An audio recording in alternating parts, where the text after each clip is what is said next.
Ready?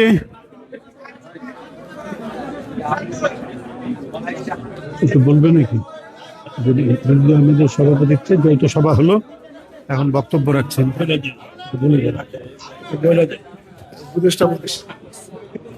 উপলক্ষে বিসমিল্লাহির রহমানির রহিম।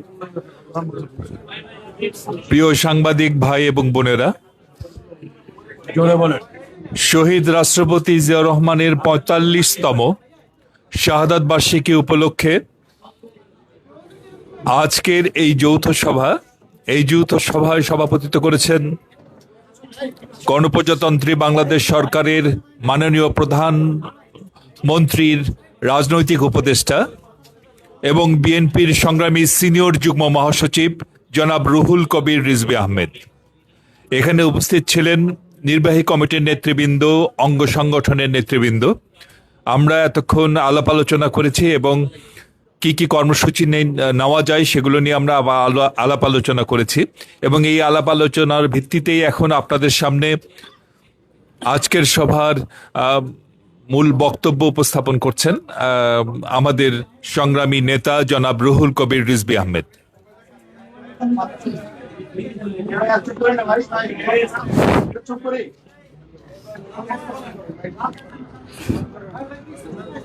সুপ্রিয় সাংবাদিক ভাই ও বোনেরা, আপনাদেরকে আন্তরিক প্রীতি এবং শুভেচ্ছা জানাচ্ছি। ইতিমধ্যে আজকের এই যৌথ সভা সম্পর্কে অবহিত করেছেন দলের যুগ্ম মহাসচিব জনাব হাবিবুন নবী খান সোহেল।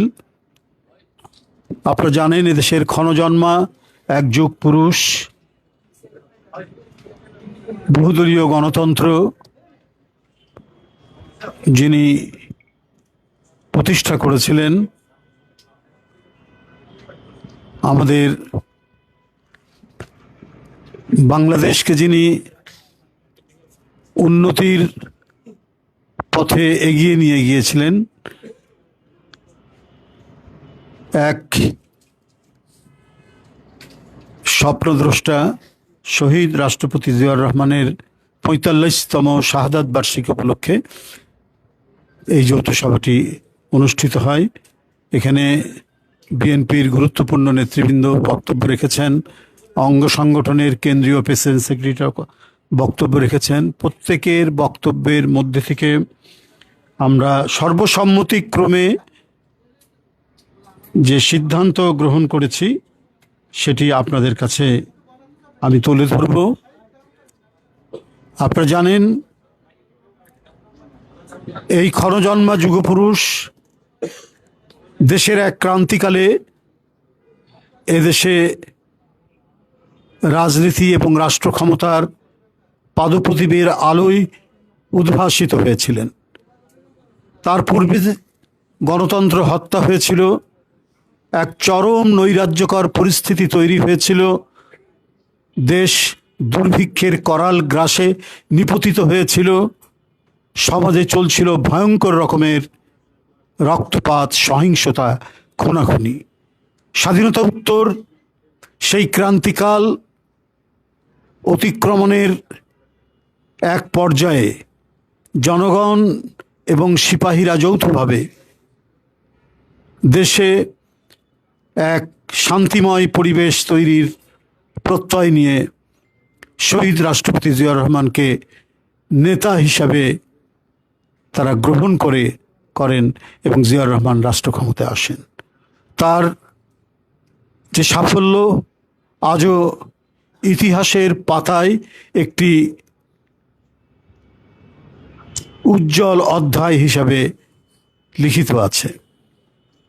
এদেশের দলমত নির্বিশেষে তার আমলের স্বস্তি, শান্তি, আইনের শাসন ফিরিয়ে নিয়ে আসার যে তিনি দৃষ্টান্ত দেখিয়েছেন, এটি বিরল।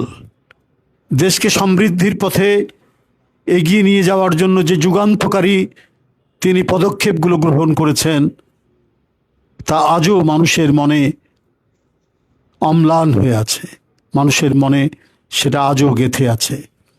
তিনি উৎপাদন বৃদ্ধি থেকে শুরু করে মানুষের কর্মসংস্থান, বিদেশে কর্মসংস্থানের জন্য মানুষ প্রেরণ এবং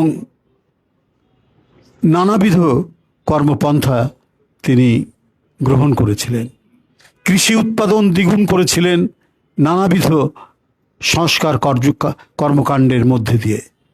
তিনি খাল কাটার মতো একটি যুগান্তকারী পদক্ষেপ গ্রহণ করেছিলেন।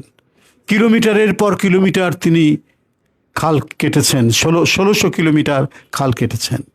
কারণ আপনারা জানেন যে অভিন্ন নদীর পানির বন্ধ করে দেওয়ার একটা প্রক্রিয়া চলছিল এবং সবচাইতে বড় নদী পদ্মা নদীর অদূরে, মাত্র পদ্মার যে আমাদের বাংলাদেশের যে সীমানা তার থেকে 17-18 কিলোমিটার দূরে ফারাক্কা বাঁধ দিয়ে আমাদের প্রমত্তা পদ্মা, আমাদের কীর্তিনাশা পদ্মা, সেটাকে একেবারেই শুকনো বালির একটি ক্ষেত্র হিসাবে পরিণত করা হয়। জিয়াউর রহমান শুধু দেশীয় উন্নয়ন এবং উৎপাদনের দিকেই শুধু মনোযোগ দেননি, তিনি দেশীয় স্বাধীনতা এবং সার্বভৌমত্বকেও শক্তিশালী করেছেন নানা পদক্ষেপের মধ্যে দিয়ে। তিনি ফারাক্কার প্রভাবে যে ক্ষতিকর পরিস্থিতি তৈরি হচ্ছে, বিরান হচ্ছে আমাদের কৃষির ক্ষেত, আমাদের পদ্মার সাথে সংশ্লিষ্ট যে নদীগুলো, ডিস্ট্রিবিউটরি এবং ট্রিবিউটরি যে নদীগুলো, উপনদী, শাখা নদীগুলো শুকিয়ে যাচ্ছে, এই সমস্ত পরিবেশ দিয়ে বাংলাদেশের দক্ষিণ পশ্চিমাঞ্চল, উত্তরাঞ্চল যে শুকনো হয়ে যাচ্ছে, তিনি এটার জন্য সংগ্রাম করেছেন নেপথ্যে থেকে মওলানা ভাসানীর নেতৃত্বে। এবং তিনি এই ন্যায্য হিস্যার জন্য এই বিষয়টিকে তিনি আন্তর্জাতিক দরবারে নিয়ে গিয়েছিলেন, আন্তর্জাতিকভাবে সেটাকে তিনি তুলে ধরেছিলেন। এই ঘটনার মধ্যে দিয়ে জিয়াউর রহমানের যে দেশপ্রেম, তার যে জাতীয়তাবাদী চেতনা, এটি জনগণের কাছে এক অভূতপূর্ব প্রেরণার সৃষ্টি করেছিল। তিনি সেই স্বল্প পরিসরের মধ্যেই একটি জাতিকে, একটি দুর্ভিক্ষ পীড়িত দেশকে, একটি হতাশাগ্রস্ত জাতিকে তিনি আশার আলোয় উদ্ভাসিত করেছিলেন।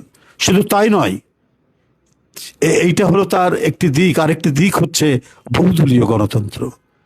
যে গণতন্ত্রকে ধারালো তরবারির মধ্যে দিয়ে 75-এর 25শে জানুয়ারি হত্যা করা হয়েছিল, তৎকালীন আওয়ামী লীগ সরকার করে বাকশাল গঠন করেছিল, সেই মৃত গণতন্ত্রকে পুনরুজ্জীবিত করলেন জিয়াউর রহমান। বহুদলীয় গণতন্ত্র তিনি সৃষ্টি করলেন। অনেক দল রাজনৈতিক কর্মকাণ্ড শুরু করলো, প্রত্যেকে স্বাধীনভাবে কথা বলা শুরু করলো। তাই এই মহান মানুষটির যে অবদান, এই অবদান আজ ভুলে যাওয়ার নয়। তার পথ ধরেই তার সহধর্মিণী দেশনেত্রী বেগম খালেদা জিয়া বারবার গণতন্ত্রের জন্য লড়েছেন এবং গণতন্ত্র ফিরিয়ে নিয়ে এসেছেন। অবিরাম এবং নিরবচ্ছিন্ন তার সংগ্রামে তিনি ব্যক্তিগতভাবে তিনি নিপীড়নের শিকার হয়েছেন, নির্যাতিত হয়েছেন। এরশাদের আমলে তাকে কারাগারে গ্রেপ্তার করা হয়েছিল, তাকে গৃহবন্দী করা হয়েছে বারবার, কিন্তু গণতন্ত্রের প্রশ্নে তিনি নিরাপোষ থেকেছেন, আপোষহীন থেকেছেন। তাকে বিন্দুমাত্র বিচলিত করতে পারেনি। শেখ হাসিনার এই 17 বছরের ভয়ঙ্কর বিষাক্ত ছোবলে বারবার তাকে আক্রান্ত করা হয়েছে। একটা ভাঙা জর্জর কারাগারের মধ্যে বন্দি করে রাখা হয়েছে, অথচ ন্যূনতম ফ্র্যাকশন অফ মিলিমিটার তাকে তার আদর্শ থেকে, তার সত্যের পথ থেকে তাকে সরানো যায়নি। এই দুই মহান নেতার পথ ধরেই তার জ্যেষ্ঠ পুত্র আজকে গণতান্ত্রিক সংগ্রামে অবতীর্ণ হন 2018 সাল থেকে। গোটা জাতিকে তিনি নেতৃত্ব দিয়েছেন, দলকে নেতৃত্ব দিয়েছেন সঠিক পথে, এবং তিনি বিজয় নিয়ে আসতে সক্ষম হয়েছেন। বন্ধুরা আমার, এই বিজয় শুধু নিয়ে আসা নয়, তিনি কি করতে চান, বিএনপি ক্ষমতায় আসলে কি কি করা উচিত, জনকল্যাণে কি কি ভূমিকা রাখা উচিত, সেটি তিনি আগেই বলেছেন। তার অঙ্গীকারগুলো প্রকাশ্যে জনগণের মধ্যে বলেছেন। রাষ্ট্র ক্ষমতায় এসেছেন বিপুল ভোটের ব্যবধানে, রাজনৈতিক প্রতিপক্ষের সাথে ব্যবধানে, এবং নিরঙ্কুশ বিজয় অর্জন করে ক্ষমতায় এসে যেদিন থেকে তিনি সরকার গঠন করেছেন, সেদিন থেকেই অঙ্গীকার পূরণে এক অনবদ্য ভূমিকা তিনি পালন করছেন। আপনারা মিডিয়ার যারা মানুষ, তারা দেখেছেন কিভাবে একের পর এক তিনি তার কর্মসূচি বাস্তবায়নের জন্য বাংলাদেশের বিভিন্ন অঞ্চলে ছুটে যাচ্ছেন। তিনি তার ফ্যামিলি কার্ড, কৃষক কার্ড এবং আগামী দিনে হেলথ কার্ড তিনি করবেন, সেই প্রতিশ্রুতি সহ ইতিমধ্যে যে প্রতিশ্রুতি দিয়েছেন সেইগুলো তিনি বাস্তবায়নের জন্য তিনি ছুটছেন এবং ব্যাপকভাবে সারা বাংলাদেশে সেটি দিচ্ছেন। শুধু তাই নয়, তার পিতার পথ ধরেই তিনি আবারও এই দেশকে খাদ্যে স্বয়ংসম্পূর্ণ করার জন্য তিনি পদক্ষেপ গ্রহণ করেছেন। আবার খাল কাটা কর্মসূচি তিনি চালু করেছেন এবং ইতিমধ্যেই এটি সাড়া ফেলেছে সারা বাংলাদেশে, এবং যেখানেই যাচ্ছেন তিনি খাল কাটা কর্মসূচি পুরো দমে সেখানে চালিয়ে যাচ্ছেন। তাই বন্ধুরা আমার, যে প্রতিশ্রুতি দেওয়া এবং পূরণ করার মধ্যে বড় ঘাটতি এদেশে দেখা গিয়েছিল আগে। বিভিন্ন রাজনৈতিক দল বা একটি রাজনৈতিক দল বারবার প্রতিশ্রুতি দিয়ে জনগণের সাথে প্রতারণা করেছেন। 10 টাকা কেজি চাল খাওয়াতে পারেনি, ঘরে ঘরে চাকরি দিতে পারেনি, বিনামূল্যে সার দিতে পারেনি, কিন্তু তারা বলেছিল। কিন্তু বিএনপির পক্ষ থেকে তার নেতা তারেক রহমান যতটুকু বলেছেন যে কাজগুলো জনকল্যাণে সম্পাদন করা সম্ভব আমাদের এই সোশিও ইকোনমিক কন্ডিশনে, ঠিক সেটাই তিনি বলেছেন, সেটাই তিনি করছেন। আজকে অনেক রাজনৈতিক প্রতিপক্ষ নানা ধরনের কথা বলছেন, নানা ধরনের এটিকে ডাইভার্ট করার জন্য, বিকৃত করার জন্য কথা বলছেন।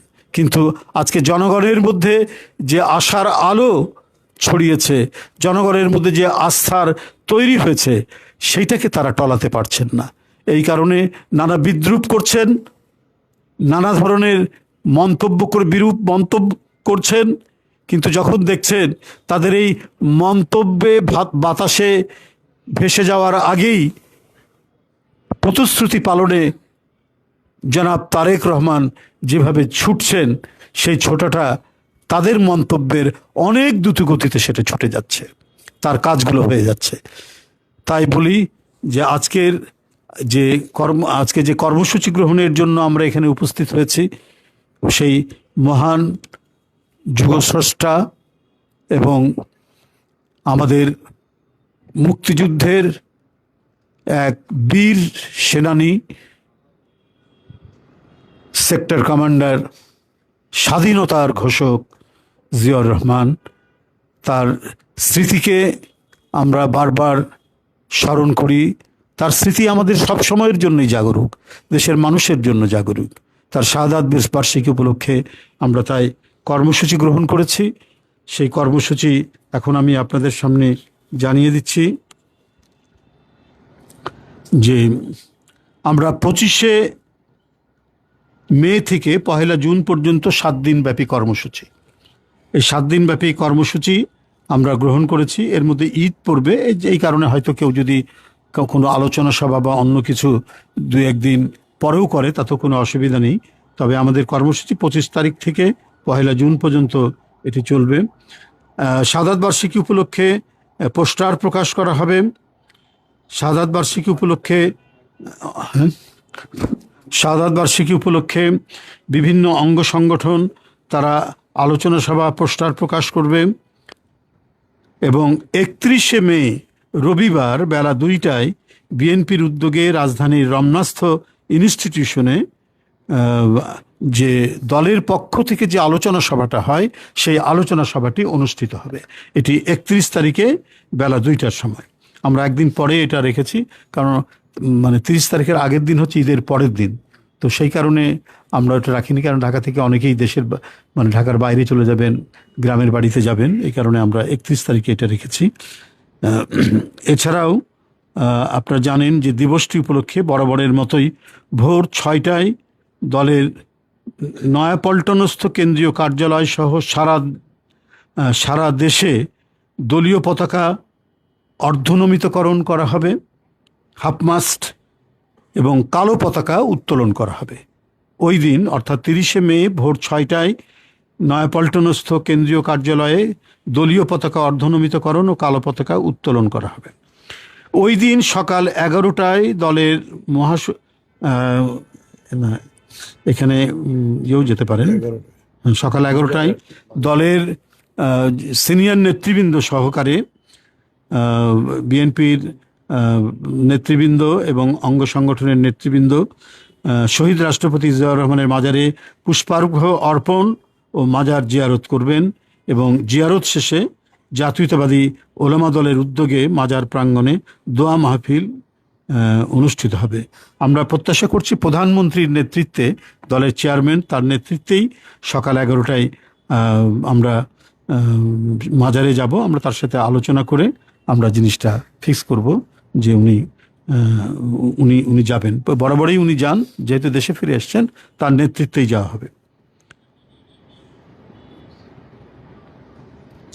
দিবসটি উপলক্ষে ঢাকা মহানগর উত্তর ও দক্ষিণের প্রতি থানায় দুস্থদের মাঝে কাপড়, চাল, ডাল সহ খাদ্য সামগ্রী বিতরণ করা হবে। মানে শুকনো যে জিনিস আছে সেগুলো আমরা বের করবো। এইভাবে সারা দেশে বিএনপির উদ্যোগে শহীদ রাষ্ট্রপতি জিয়াউর রহমানের 45তম শাহাদাত বার্ষিকী উপলক্ষে সারা দেশে জেলা ও মহানগরী সহ সকল ইউনিট এবং উক্ত ইউনিটসমূহের অধীনস্থ সকল ইউনিটে কার্যালয়ে 30 মে ভোর 6টায় দলীয় পতাকা অর্ধনমিতকরণ, এটা বলেছি, ও কালো পতাকা উত্তোলন করা হবে এবং নিজ নিজ এলাকার সুবিধা অনুযায়ী আলোচনা সভা, দোয়া মাহফিল ও দোস্তদের মাঝে কাপড়, চাল, ডাল সহ খাদ্য সামগ্রী বিতরণ করা হবে।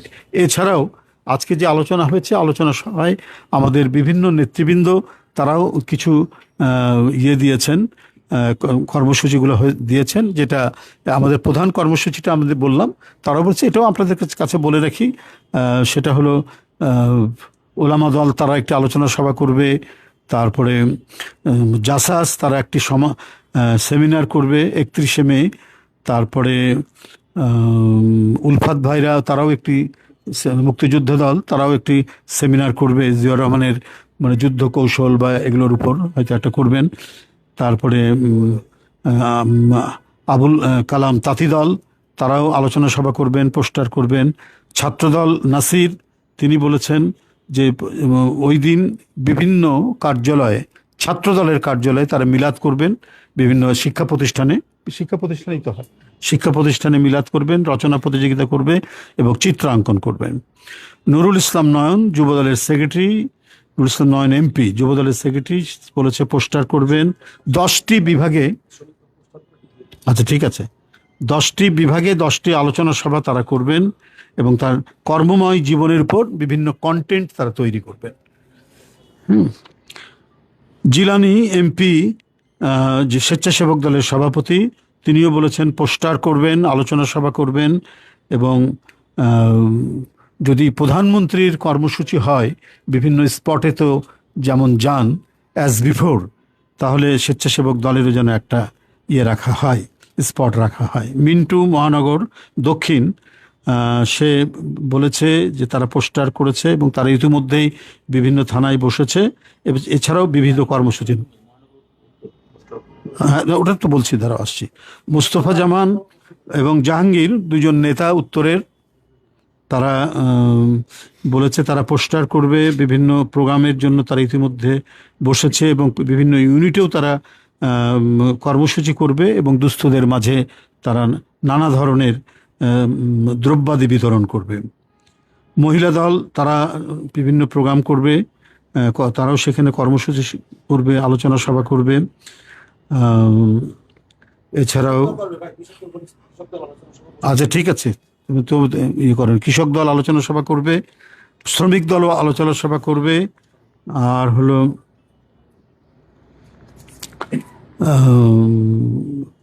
আমরা আরেকটা জিনিস যেটা বলতে চাই যে আজকে আমাদের নেতৃবৃন্দর সামনে সবাইকে বলেছি, জনদুর্ভোগ সৃষ্টি করে এই ধরনের কোনো কর্মসূচি কেউ করবে না। যেমন একটা রাস্তার মোড়ের উপর হয়তো একটা মঞ্চ করে সেখানে হয়তো আলোচনা সভা শুরু করে দিল, এইটা আমরা একবার খুব কড়াভাবে আমরা তাদেরকে নিষেধ করব যে ফাঁকা জায়গা, বাট বা অন্য কোনো জায়গায় তারা কর্মসূচি করবে অথবা কোনো অডিটোরিয়াম, কিন্তু রাস্তা বন্ধ করে কেউ কোনো কর্মসূচি পালন করতে পারবে না। জাসাস আরেকটা বলেছে যদি প্রধানমন্ত্রীর প্রোগ্রাম হয় তাহলে এফডিসির সামনে তারা একটা মানে স্পট তারা করতে চায়। এই হচ্ছে আমাদের মোটামুটি আজকের আলোচনা সভার কর্মসূচি। আমাদের রোজ জানালাম যৌথ সভার জন্য কভার করার জন্য এখানে উপস্থিত হয়েছেন, অপেক্ষা করেছেন এবং আমাদের বক্তব্য শুনেছেন। তার আগে আমাদের একজন প্রিয় নেতা মরহুম মিজানুর রহমান সিনহার যে জানাজা হয়েছে সেখানে উপস্থিত ছিলেন। সকাল থেকে আপনাদের এই দায়িত্ব পালনের জন্য আমি কৃতজ্ঞতা প্রকাশ করে আপনাদের আবারও সবাইকে শুভেচ্ছা জানিয়ে আমার বক্তব্য শেষ করছি। না না, 30 তারিখে, মানে মূল কর্মসূচিটা ওই দিনই, মাজারে ফাতেহা পাঠ এবং পুষ্পার্ঘ অর্পণ বা শ্রদ্ধার্ঘ্য নিবেদন, সেটা হচ্ছে ওই দিনই হবে আর কি। আলোচনা সভাটা একদিন পরে, এটা তো আমরা বরাবরই করি, হয় একদিন আগে করি নাহলে একদিন পরে করি। তো এবার একদিন পরে করছি, কেন একদিন আগে হলে পরে এটা ঈদের পরের দিন হচ্ছে, একটু ইয়ে হবে এই মোটামুটি। কোথায় যাবেন? আশা করছি, ইনশাল্লাহ আশা করছি প্রধানমন্ত্রী যাবেন। তো সকলকে ধন্যবাদ, খোদা হাফেজ।